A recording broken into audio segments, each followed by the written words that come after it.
Good evening. I'm Holly Katuzian, and there are 48 hours until the election. Cheers.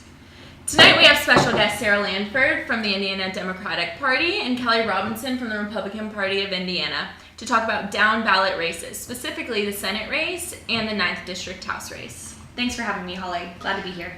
To be honest, y'all, I'm pretty tired of all this election nonsense, but I can see the light at the end of the tunnel. Depending on which tunnel you're in. Okay.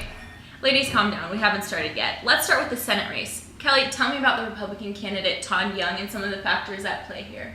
Of course. Todd Young, a former Marine, has been serving Indiana's 9th District since 2011. A strong conservative, he represents Hoosier values and political views. Look, Todd's been serving this country since his appointment to the U.S. Naval Academy and then when he was commissioned into the Marine Corps, where he specialized in anti-terrorism operations. If anyone can protect Hoosiers and their voice in the Senate, it's Todd Young. I see why District 9 elected him. Sarah, give us some background on Senator Bayh. Gladly, Holly. Senator Bayh has done it all. He served as Indiana's 46th governor for 10 years before running for and winning a seat in the Senate in 1999. He served in the Senate for 2 terms before leaving due to the toxic environment of gridlock. Thanks, Gingrich senators. He comes from a long line of public servants. In fact, his father, Birch Bayh, served in the Senate for 2 decades. His brother, Chris, is a respected lawyer in Indianapolis. The way I see it, Hoosiers have a clear choice in this election. They can either elect someone who will contribute to more gridlock or someone who has a proven track record. The only proven track record Evan Bayh has is one of disloyalty and Washington insider politics. He hasn't even lived in Indiana since he left the Senate 6 years ago because he was too afraid to deal with a little gridlock. Okay, ladies, we're going to get to that, but let's discuss Indiana's voting history and how it's going to affect this race. Indiana is a deep red state when it comes to presidential elections. It was the only state in the Midwest to stay red in the 92 and 96 elections, and that hasn't changed much since then. Sarah, what do you have to say about this? Well, Holly, that's a great question. Sure, Trump is up by 11 points in Indiana right now. That's kind of a given with the demographics we see there at play. Indiana is 92% white, and it has a college graduation rate of 22%. That kind of serves as Trump's key voting bloc. But that might not be a problem this cycle. I know Indiana voters are smart, and they know how to split a ticket. Bayh's name recognition and history of public service is the key factor in this race. Sure, Todd Young doesn't have quite as much name recognition, but Indiana voters have a history of sending to the Senate people of both parties. It's been that way since 1999, and I don't see it changing anytime soon. Indiana voters have seen Senator Donnelly's ineffective leadership in Washington, and I'll bet you they send a Republican to the Senate as a check on his liberal policies. Interesting stuff. I know that Young tried to tie Bayh to Obama's policies and Washington in the debate, of which Hoosiers are opposed to both. Look, Sarah, you've made some great points, but I don't see this race going in Bayh's favor.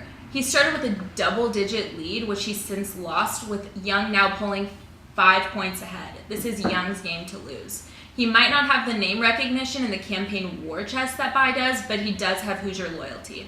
In a cycle in which the people of Indiana are looking for a Washington outsider, that loyalty seems to be the deciding factor in this race. Which leads me to another interesting race in Indiana's 9th Congressional District. This is an open seat, so no candidate has the traditional 6-point incumbency advantage. Tell me a little bit more about how that race is shaping up, Sarah.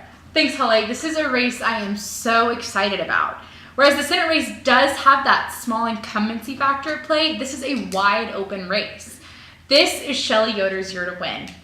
She ran for the same seat in 2012 against none other than current Republican Senate hopeful Todd Young. And obviously she lost that race, but I'm feeling good about it this go around. The 9th District has split parties 3 times in the last 15 years, and right now it's in Republican control. But I think things will go well for Yoder this go around. She won her primary with 77% of the vote, so clearly voters recognize this former Miss Indiana and current city councilwoman from the city of Monroe. She has the experience and name recognition most congressional candidates would dream of. She's a quality challenger who will win this hotly contested race. Wow, you've given us a lot to consider. Kelly, what do you think about this race? What do I think? I think Sarah's prediction is ridiculous, and she's ignoring the facts here. A respected businessman and Washington outsider, Trey Hollingsworth is a man who will enter Washington and shake up the ineffective establishment, something that Hoosiers are looking for in a candidate, which is clear from the presidential poll numbers. I thought Trey Hollingsworth sounded familiar. Wait, Kelly, you're calling me ridiculous?